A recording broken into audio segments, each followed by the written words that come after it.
जी हम लोग अभी निकल पड़े हैं, रास्ते में हैं। बिजली टेरेस हमारा टारगेट है। उसके बाद हाड़े में जाएंगे, समोसे खाएंगे। घर से हमने बिरयानी खा ली है कि पहले हारा जा खाना। और तसीब भाई को खांसी लगी है। पता नहीं अभी टीबी वाली खांसी है कि दूसरी खांसी है, सादा खांसी है, तो डॉक्टर को दिखाना है। तो तसीब भाई क्या हाल है? ठीक है। काफ़ी दिन के बाद तुम नजर आए। इंडिया में कैसा रहा तुम्हारा सफ़र? इंडिया में 5 महीना अल्हम्दुलिल्लाह रह के आए। 5 महीना। और क्या सूरत है इंडिया की पाकिस्तान के बारे में? पाकिस्तान के मुकाबले में इंडिया अच्छा है, ये बात नहीं। इसी भाई उधर सीमा हैदर गई है पाकिस्तान की लड़की, और इंडिया से इंजू आई है पाकिस्तान। अंजू तो उधर आप लोगों ने तो उसको बहुत भगवान मान लिया। 4 बच्चे छोड़ लेके गई है, ये तो बच्चे छोड़ के गई। ये 2 बच्चे छोड़ के गई है। हाँ, ये 2 छोड़ के गई। तो सीमा हैदर को तो इंडिया में बहुत तफ्तीश चल रही है, उसको पकड़ रहे हैं इधर उधर। कुछ नहीं होगा, वो सब मकार है, तो कोई कम चक्कर। मगर ये शुरू में थोड़ा वो किया था, मगर अंजू वाला मामला देखा ना, हाँ तो ये लोग मामला ढीला कर दिया। तो तुसी भाई वो मजहब क्यों चेंज कर लिया है? वो छिनार रहे हुआ कि पक्की मक्कार आ सर।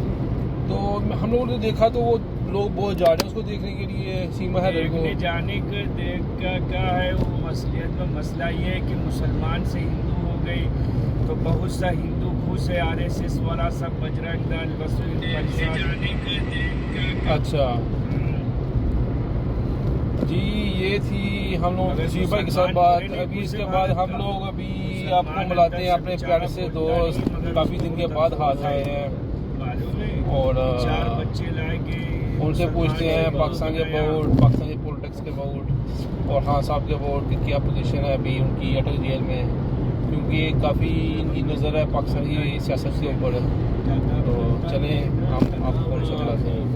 अस्सलाम वालेकुम फैसल, क्या हाल है? वालेकुम सलाम, अल्हम्दुलिल्लाह। फैसल की हाँ साहब ने अटक जेल जो रखा है ते की सूरत हाल है?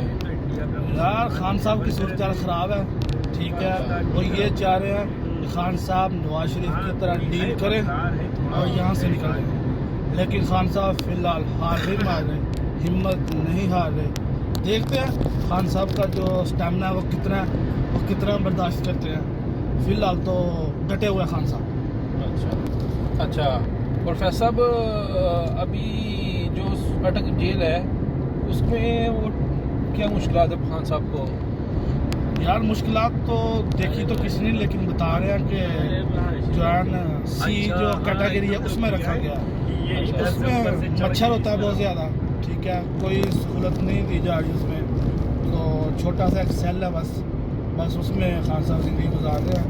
मुश्किलातें उनका मकसद यही है कि खान साहब को ज़्यादा से ज़्यादा टॉर्चर किया जाए, तंग किया जाए, ताकि वो खुद कहें मुझे बाहर भेज दो और खान साहब से उनकी जान छूट जाए। और ये खान साहब को ये जो केस है ये फेक लगता है आपको या रियल केस है, या इसमें क्या सूरत हाल है?